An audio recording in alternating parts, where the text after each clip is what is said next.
The story revolves around a 70-year-old retired vice president. Having spent 3 years traveling the world post-retirement, Ben found himself engulfed by profound loneliness whenever he returned home. He maintained a strict routine, arriving at Starbucks by 7:15 a.m. daily to share tables with young professionals, seeking a sense of participation despite not fully understanding their conversations. He attempted golf, cooking classes, gardening, language learning, movie marathons, card games, and yoga, even attending friends' funerals. One day, Ben noticed a recruitment notice on a bulletin board. An internet company was hiring elderly interns aged 65 plus in response to policy incentives.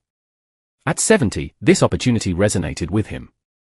Despite lacking knowledge about video recording or resume uploading, and despite his neighbor's persistent invitations for dinner, Ben called his 9-year-old grandson to understand what a USB connector was.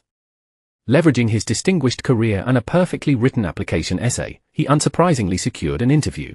His competitiveness was evident as other elderly applicants appeared frail, some requiring oxygen tanks, while Ben remained articulate and experienced.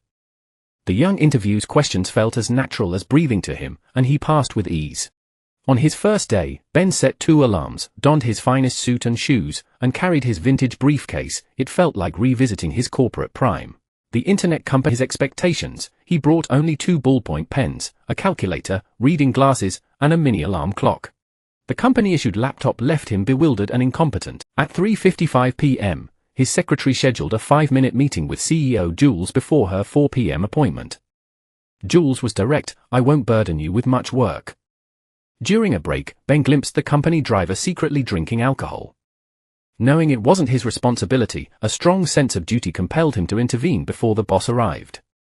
He confronted the driver directly, who eventually made the right choice, fabricating illness to avoid driving. Thus, Ben unexpectedly became the temporary chauffeur. When Jules learned Ben had been a printing company vice president, she was incredulous. Their conversation flowed naturally, ending with exchanged social media connections. Jules was delighted to have found a genuine friend. After dropping her home, Ben noticed Jules had fallen into a deep slumber in the back seat, something she claimed had never happened before. One day, with Matt claiming illness and Jules occupied with work, Ben volunteered to take Jules' daughter to a park party. The girl developed stomach issues, so Ben brought her home early. There, he witnessed an unsettling scene. Matt, taking advantage of everyone's absence, entered another woman's car, embraced her passionately, and drove away. Ben was left in troubled contemplation. When Matt finally returned, the little daughter was already asleep. Looking at Matt, Ben felt an indescribable complexity but chose not to expose his actions. The next day, Ben and Jules planned to fly to San Francisco to meet a potential CEO candidate. Jules, seeking work-life balance, considered relinquishing her CEO position. Yet at home, Matt continued his infidelity. Faced with this stark contrast, Ben found himself utterly perplexed when next meeting Jules.